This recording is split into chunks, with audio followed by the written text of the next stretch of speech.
Bismillahirrahmanirrahim. Assalamualaikum warahmatullahi wabarakatuh.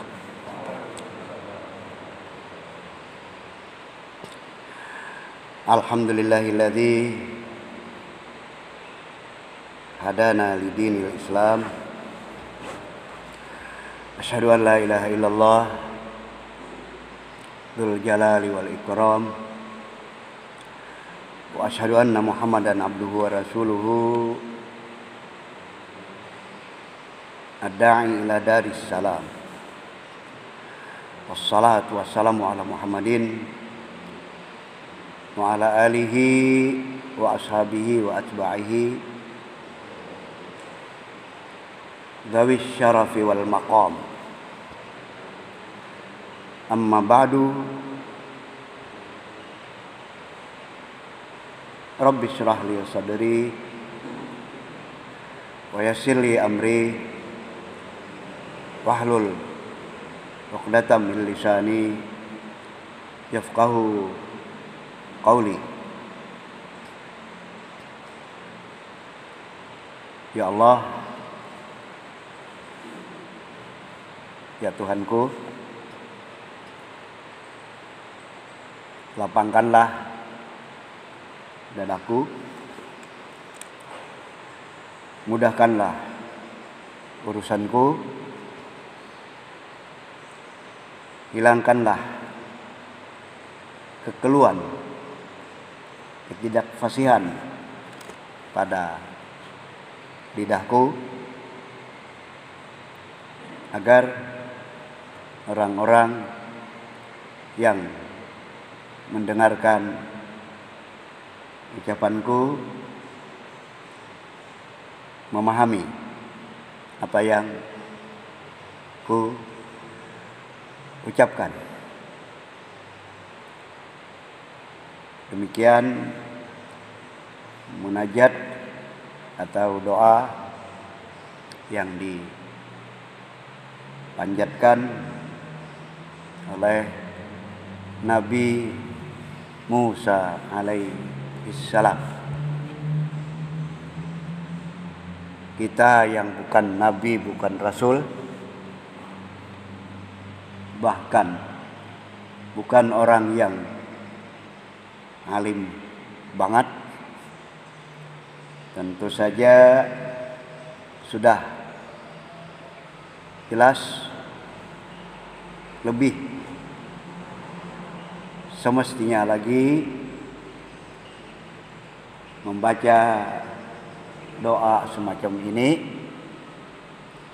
menyampaikan munajat sebagaimana yang Nabi Musa sampaikan, yang kemudian diabadikan oleh Allah di dalam Al-Quran.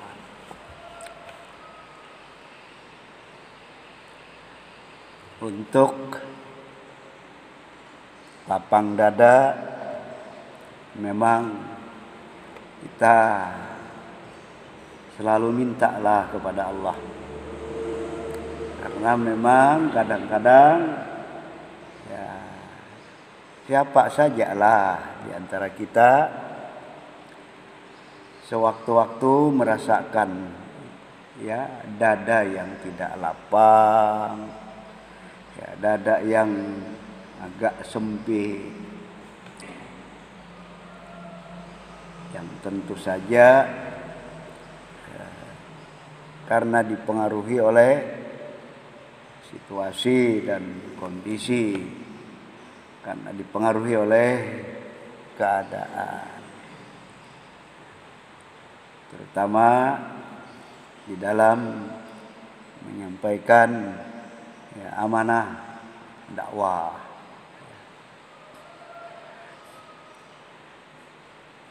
Dakwah yang kadang ya respon umat setengah hati, dakwah yang kadang ada saja pihak-pihak yang mencoba untuk menghalang-halangi. Jangan bicara ini, jangan bicara itu yang sebenarnya bentuk upaya ya ngerem dakwah, menghalang-halangi dakwah. Nah, yang demikian ya memang bisa membuat ya kita kemudian merasa sumpek, merasa sempit dada kita. Nanti persoalan-persoalan lainnya. Nah, sehingga kita minta selalu kepada Allah agar melapangkan dada kita, memudahkan urusan kita. Dan kemudian dakwah diinginkan memang dipahami oleh orang, dimengerti oleh orang. Bahkan berkomunikasi dalam arti luas. Dakwah itu sesungguhnya berkomunikasi ya. Kita komunikasi dengan jamaah. Ya. Komunikasi itu komunikatif atau tidak, nyambung atau tidak. Nah, bisa jadi faktor yang berbicara tidak jelas, ya, tidak fasih, sehingga yang mendengar tidak paham. Ya, begitu dalam komunikasi secara luas. Ya. Artinya bukan hanya di mimbar, bukan hanya di podium. Kita tidak bisa berlepas dari yang namanya komunikasi. Harus ada komunikasi. Komunikasi jendela untuk kemudian ada ketersambungan. Merupakan jendela untuk kemudian antara dua belah pihak yang berkomunikasi, komunikan dan komunikator, nyambung. Ya, itulah memang pentingnya komunikasi. Nah, sehingga kita minta juga ya Allah, lidah kita itu ya Allah, bahasa kita itu ya Allah, diksi yang kita pilih itu ya Allah, ya kiranya yang mudah dicerna orang, diterima orang, tidak sulit orang memahami. Sehingga dengan demikian nyambung, sehingga dengan demikian ada kepahaman. Majelis yang dimuliakan oleh Allah, kenapa Islam mesti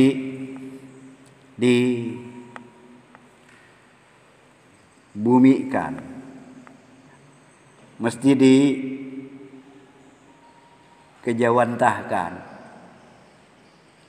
apalagi istilah lainnya,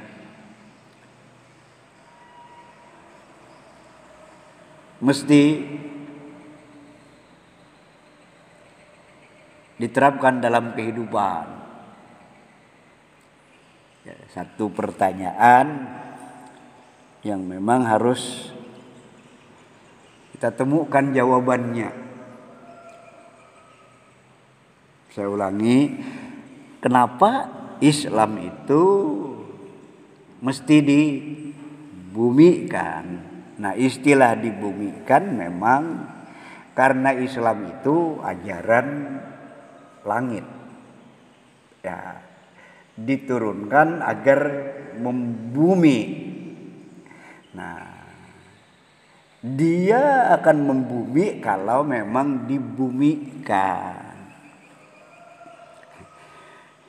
Sebagai ajaran langit yang perlu kita pahami, Islam itu sama sekali terbebas dari intervensi manusia, dari campur tangan manusia. Bebas sama sekali. Dengan kata lain, ya manusia kita tidak tahu apa-apa. Kita tidak tahu apa-apa.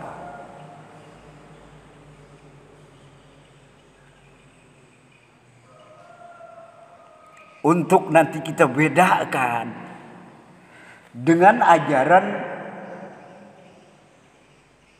bumi, dengan ajaran yang memang diciptakan, dibuat. oleh manusia. Ya manusia yang membuat. Nanti ajaran yang oleh sebagian orang kemudian dikatakan sebagai budaya. Karena yang membuat manusia. Nah, Islam terlepas sama sekali dari campur tangan manusia. Pure, murni. Turun dari langit. Lah, pengertian langit kan apa yang ada di atas kita. Itu pengertian langit ya. Tapi sejatinya langit itu yang mana? Tidak akan terjawab tuntas. Tidak akan terjawab tuntas. Kenapa? Apa yang di atas kita itulah langit. Ternyata yang namanya atas itu ya Allah. Ya Allah. Tidak pernah habis-habisnya. Tidak pernah nyampe-nyampainya manusia. Naik, meninggi, terus. Di mana batasnya? Manusia tidak akan menemukan itu. Itu dulu pengertian langit. Dan kemudian yang diturunkan dari langit, kalau begitu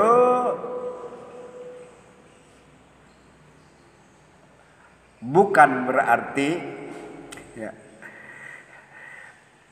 turun memang dari tempat tertentu yang memang letaknya di atas. Jadi artinya apa? Turun menggambarkan kemuliaan. Turun dari tempat yang tinggi menggambarkan kemuliaan, menggambarkan kesucian. Ya itulah yang kemudian mesti kita pahami. Nanti kalau dilacak tempatnya di mana kan tidak pernah bisa didapatkan. Sehingga ya diturunkan dari langit benar-benar dari zat yang maha agung, yang maha mulia, yang maha segala, di mana tidak pernah bisa kita tunjuk dengan telunjuk kita. Kalau kita tunjuk dengan telunjuk kita, di sana dicari tidak akan pernah dapat. Majelis yang dimuliakan oleh Allah. Iya. Nah, menyadari bahwa Islam itu ajaran yang memang berasal dari langit, yang artinya dari Tuhan, maka sekali lagi kita tidak tahu apa-apa sebenarnya. Ya, manusia tidak ada yang bisa ikut campur sebenarnya, sehingga menjadi satu keniscayaan untuk kita kemudian benar-benar mensyukuri, benar-benar ada kesungguhan kita, keseriusan kita untuk ya dimulai nanti mengerti, menyadari, memahami hal ini. Ini bukan barang biasa. Ini benar-benar luar biasa. Ini bukan sesuatu yang diada-ada oleh manusia. Ini datang dari Tuhan. Nah, coba lihat. Nah, pertanyaan tadi, kenapa Islam itu mesti dibumikan, mesti dikejawantahkan, diterapkan di dalam kehidupan? Mari kita cari jawabannya di waktu yang memang tidak terlalu luas ini, tidak terlalu longgar ini. berkisar ya setengah jam kita punya waktu. Majelis yang dimuliakan oleh Allah. Jawabannya kalau begitu kita ingin temukan juga dari Islam itu sendiri. Ya karena sekali lagi ya kita tidak tahu menahu. Mari kita dengar. A'udzu billahi minasyaitonir rajim. Wa'adallahu alladzina amanu minkum wa 'amilus sholihat la yastakhlifannahum fil ardi kama stakhlafal ladzina min qablihim wa la yumakkinanna lahum dinahum alladzi irtada lahum wa la yubaddilannahum min ba'di khaufihim amna ya'budunani wa la yusyrikuna bi syai'a wa man kafara ba'da dzalika fa ulaika humul fasiqun. Surah 24 surah An-Nur ayat 55. Iya. Apa kata Allah? Dan Allah menjanjikan kepada orang-orang yang beriman, dan Allah menjanjikan kepada orang-orang yang beriman. Ya, kalau merasa beriman, ya pasti tersentuh, pasti terjaga. Wah, apa nih janji Allah nih terhadap kita orang yang beriman? Itu kan namanya tersentuh. Itu kan namanya orang akhirnya terjaga. Apa janji Allah? Allah menjanjikan kepada orang-orang yang beriman di antara manusia dan juga beramal soleh, Dia akan memberikan kepemimpinan di permukaan bumi. Dia akan memposisikan sebagai pemimpin, sebagai khalifah di muka bumi. Kata-kata khalifah, khilafah, kalau khalifah orangnya, kalau khilafah itu posisinya, ya jabatannya, yang menjabat khalifah, yang belakangan ya dianggap kontroversi oleh ya sebagian orang, ya diterima oleh sebagian orang, ditolak. Tidak ada khilafah. Oh, kalau bicara khilafah berarti kontra NKRI. Apa-apaan ini? Pahami, dengarkan dulu. Mestinya seperti itu ya. Ada juga kiai yang ngotot, tidak ada khalifah dalam Islam itu. Padahal kiai itu hanya kesejarahan lah. Pinter-pinter enggak. Iya. Dia akan memposisikan umat Islam sebagai pemimpin, sebagai khalifah di permukaan bumi. Sebagaimana telah memposisikan orang-orang sebelum mereka. Iya, di permukaan bumi ini ya memang silih berganti, ya, yang memimpin, silih berganti yang berkuasa. Nah, sehingga Allah juga membahasakan sebagaimana telah kami posisikan orang-orang sebelum mereka. Tujuannya apa? Tujuannya apa? Wala yumakkinanna lahum dinahum alladzi irtada lahum. Islam pun diharapkan akan benar-benar membumi. Wala yubaddilannahum min ba'di khaufihim amna. Dengan membumi Islam, maka yang ada di dalam kehidupan adalah perasaan aman, nyaman, tenang, tidak ada huru hara. Lihat, wala yubaddilannahum mim ba'di khaufihim amna. Akan kami ganti keadaan yang carut marut, keadaan yang kacau menjadi tenang, menjadi aman, menjadi nyaman. Lihat ajaran langit, ajaran Tuhan.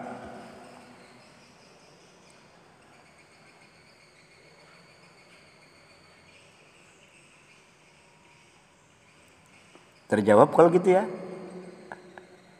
Kenapa Islam mesti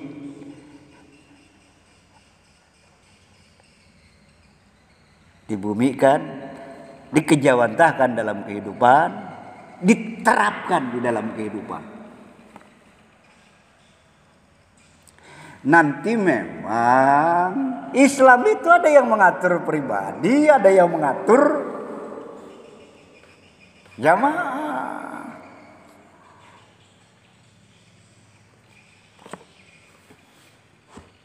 Sementara yang namanya kehidupan ini tidak bisa berlepas dari dua hal tersebut. Artinya adalah orang tidak bisa mencukupkan hanya urusan pribadi. Tidak bisa mencukupkan. Yang penting saya sholat. Tidak mau tahu urusan lain. Tidak bisa. Rajin sholat, rajin puasa, tapi tidak tahu menahu urusan keumatan. Itu bukan yang diinginkan oleh Islam. Kebalikannya pun juga tidak diinginkan. Oh, kalau urusan keumatan semangat banget ya, semangat banget, tidak pernah absen, selalu ambil bagian. Tapi urusan yang sebenarnya fardu ain, urusan pribadi ya, salat enggak. Iya, puasa enggak, juga tidak diinginkan. Ada nanti ranah pribadi, ada ranah keumatan atau kehidupan bersama. Majelis yang dimuliakan oleh Allah, kalau begitu minus Islam tanpa membumikan Islam, yang akan terjadi adalah kekacau balauan. Kalau demikian, kenapa terjadi kekacau balauan di dalam kehidupan? Ukhuwah tercabik-cabik. Ini saudara kita atau bukan? Kok kasar, kok enggak santun? Kok masing-masing? Kok berpecah belah?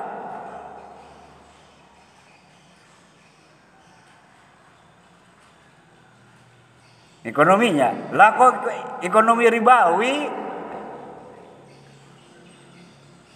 Sehingga sekian banyak orang yang terjerat, yang namanya rentenir, yang namanya hutang.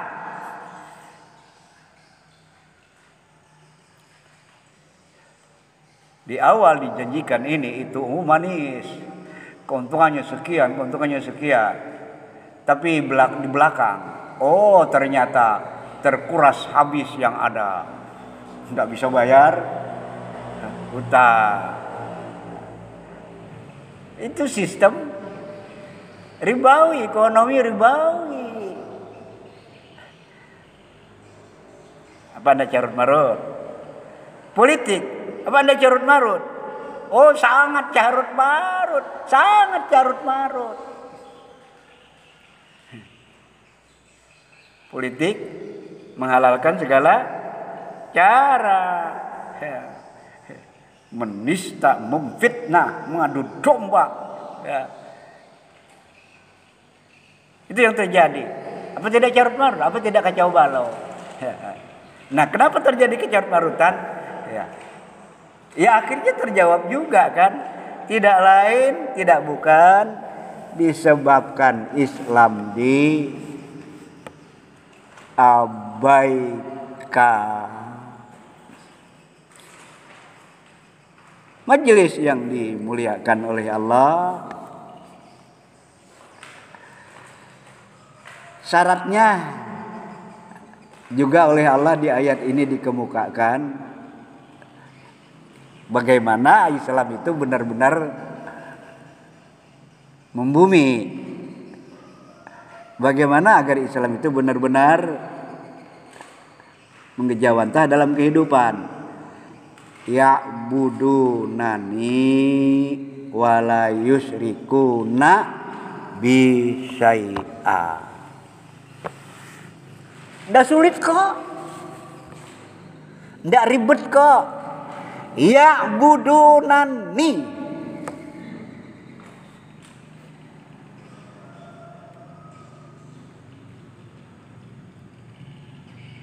menghambalah kepadaku, loyallah kepadaku, tunduklah kepadaku. Ya'budunani. Pengertian menghamba, ya inilah yang memang kadang tidak duduk sebagaimana mestinya. Menghamba, beribadah kepada Allah, oleh sebagian orang dicukupkan dengan saya sudah menghamba karena dia sudah sholat. Saya sudah menghamba karena dia rajin berzikir. Itu bagian, bukan menghamba keseluruhannya, bukan. Hanya bagian. Bahkan bisa jadi bagian dimaksud kehilangan arti, kehilangan makna. Begitu bagian-bagian yang lainnya tidak ditepati. Iya.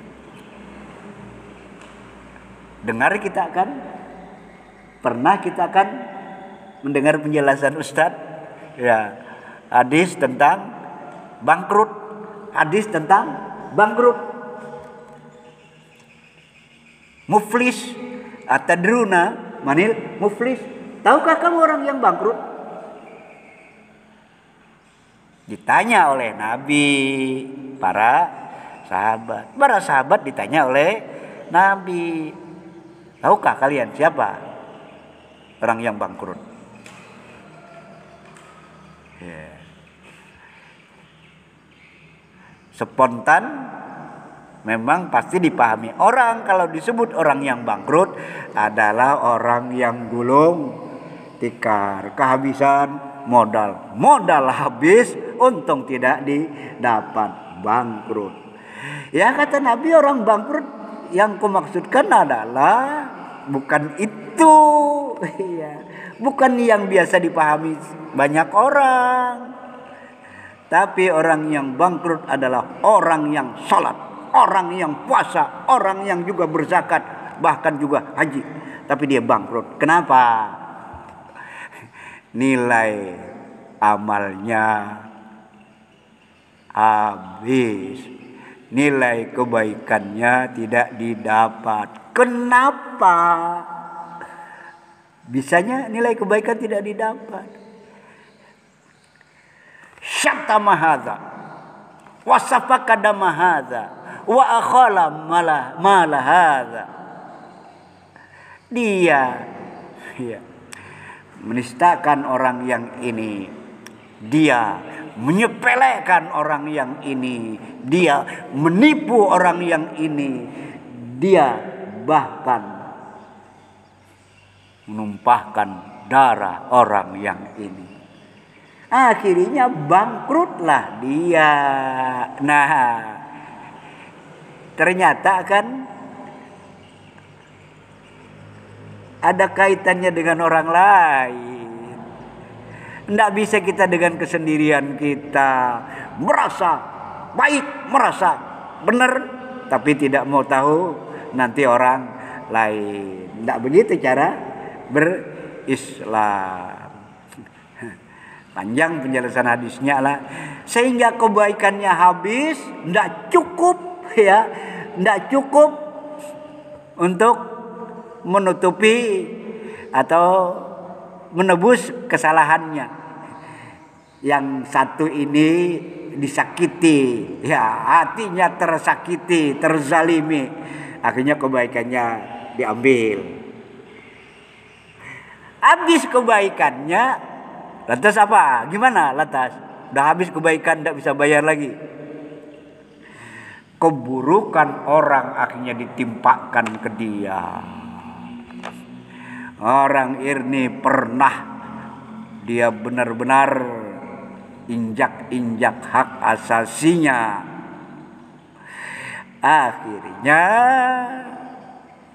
orang yang diinjak-injak hak asasinya, kebebasannya, kemerdekaannya, dengan kesalahan-kesalahan dia yang ada ditimpakan ke yang menginjak-injak. Masya Allah, keadilan Allah, cara Allah, ya, cara Allah. Benar-benar ya tidak akan dipahami kecuali hanya orang yang berusaha memahaminya dengan bahasa agama, bahasa iman. Majelis yang dimuliakan oleh Allah, iya. Apa tadi? Syaratnya adalah manusia benar-benar loyal kepada Allah, menghamba kepada Allah. Begitu tidak loyal, tidak menghamba kepada Allah dalam arti yang tidak sempit, dalam arti yang luas. Bagaimana di dalam bidang-bidang kehidupan ini yang diterapkan adalah aturan Allah. Itu arti menghamba secara luas, bukan secara sempit. Islam itu aturan yang memang sangat-sangat komprehensif, lengkap dan terpadu. Tidak ada bidang kehidupan yang tidak diatur oleh Islam. Bermuamalah, berekonomi, berbisnis diatur oleh Islam. Bergaul diatur oleh Islam. Berpolitik diatur oleh Islam dan seterusnya. Dia harus terpadu, dia harus terpadu. Satu dengan yang lainnya tidak bisa dipisahkan. Ya. Kadang kita dengar pengajian, ya, mau surga? Kalau sudah ditawari mau surga, tentu tidak ada yang tidak mau surga. Ya, pastilah mau surga. Ya orang pasti mau lah. Penjelasannya seperti apa? Iya, ternyata surga yang didapatkan. Nah, dan ini digaransi oleh Rasulullah. Amalannya sederhana biasa. Dia bukan ahlu ibadah, dia bukan ahlu saum, dia bukan ahlul ilmi. Waduh, ini sudah, saya kalau mendengar yang begitu itu ini, wah ini sudah rawan ini nih. Bisanya ahlu surga bukan ahlu ibadah, bukan orang yang berilmu, bukan orang yang rajin amat. Wah, jangan, sudah terbaca. Wah, ini tidak pas nih. Betul ternyata. Lihat. Dia cuma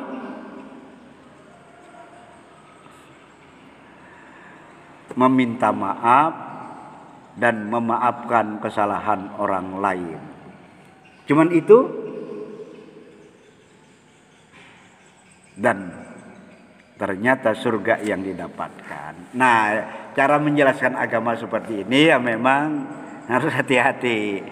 Dia cuman meminta maaf dan memaafkan kesalahan orang lain. Ini satu pasal ya, nanti ada pasal lain. Meminta maaf, memaafkan kesalahan orang lain, iya. Iya.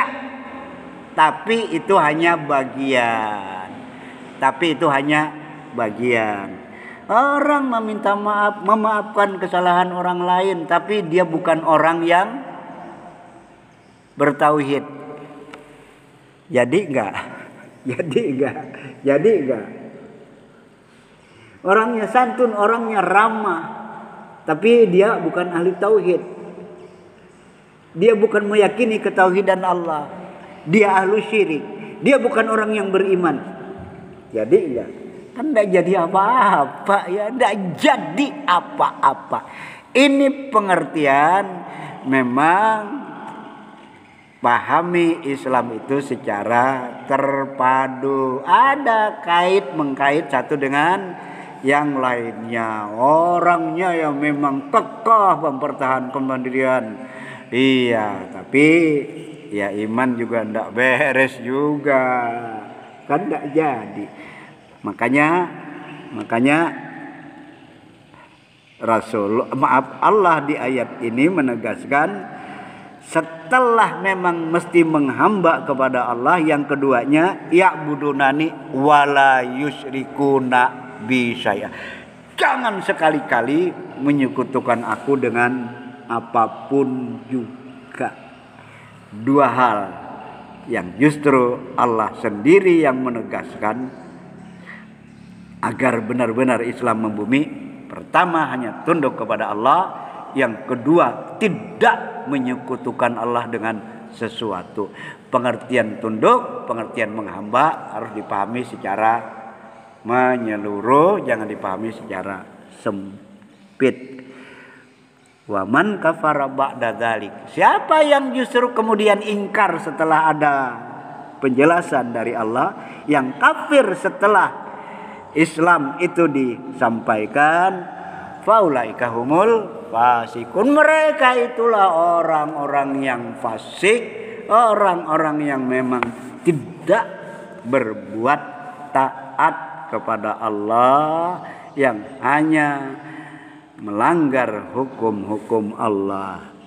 Demikian apa yang kita pahami dari ayat 55 surah An-Nur, surah An-Nur surah 24. Wallahu a'lamu bissawab. Ada waktu 4 menit sebelum kita sudahi. Ada yang mau memanfaatkan? Ya. Ada yang mau bertanya? Mudah-mudahan sudah terekam, ya. Kedamaian, ketenangan hidup. Islam akan hadir sebagai pemimpin di permukaan bumi ini. Itu hanya akan wujud kalau Islam benar-benar dikejawantahkan dalam kehidupan. Mengejawantahkan Islam, menghamba kepada Allah, jangan menyekutukan Allah. Terima kasih semuanya. Inilah pengajian kita untuk subuh hari ini, mengambil tema, mengambil bahasan kenapa Islam mesti dibumikan. Islam mesti dibumikan karena hanya dengan membuminya Islamlah kedamaian, ketenangan, ketentraman itu akan didapatkan. Tanpa Islam yang ada adalah kekacauan dalam semua aspek kehidupan. Wallahu a'lamu bissawab. Subhanaka Allahumma wa bihamdika asyhadu alla ilaha illa anta astaghfiruka wa atubu ilaik. Assalamualaikum warahmatullahi wabarakatuh.